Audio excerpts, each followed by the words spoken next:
Guys, nandito kami ngayon sa Tacloban, Leyte. So, ito ang panahon dito sa amin ngayon. Yan. Masama na talaga ang panahon dito at kami ay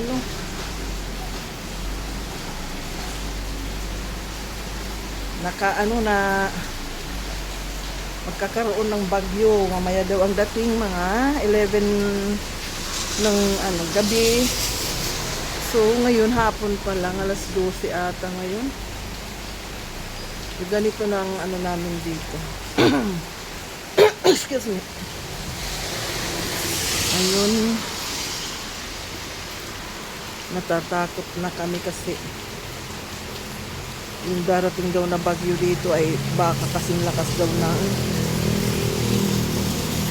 Yolanda. Marami kaming iniisip, marami kaming parang sobrang pag-aalala namin kasi tingnan mo yan, yung mga ganyan naman na mga atip na yan, wala yan, iwawas-iwas lang yan ng hangin. Kaya yun ang iniisip ko, naku, paano na lang yan, magpapagawa na naman tayo uli nito.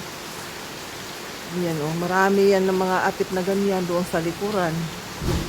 Wala. Panibagong na naman, pagawa.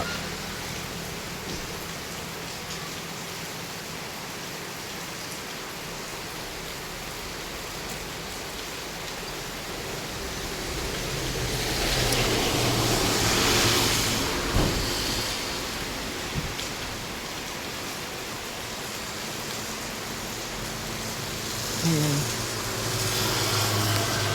Mga busy dito ang mga tao kahit sa barangay, naka-assign na kung saan pupunta yung mga tao para paano ba yan sabihin sa Tagalog, mga lagyo.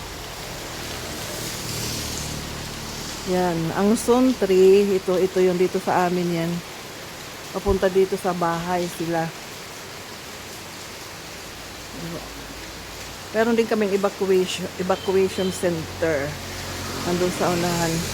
Pero hati-hati nga yung part doon sa dulo, banda doon.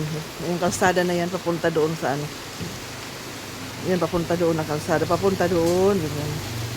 Mayroon doon evacuation center. Ay, dito pala, te! Yan. Ate! Yung iba na yung mga dito sa gitna, dito sa amin ang punta nila. Yung iba doon sa unahan, meron din silang pupuntahan doon. Tapos, ngayon, yan yung may blue na yan natin. Meron pang dyan, may patay na nakaburol. Delikado kasi pag lumakas talaga yung bagyo, nako, masisira yung bahay nila, mataob yung tawon. Kaya ang daw, ililipat doon sa may simbahan, sa chapel. Ayan. Parang tahimik, parang walang bagyo na dadating. Ayan.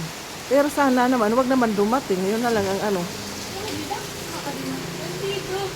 tinawag kita.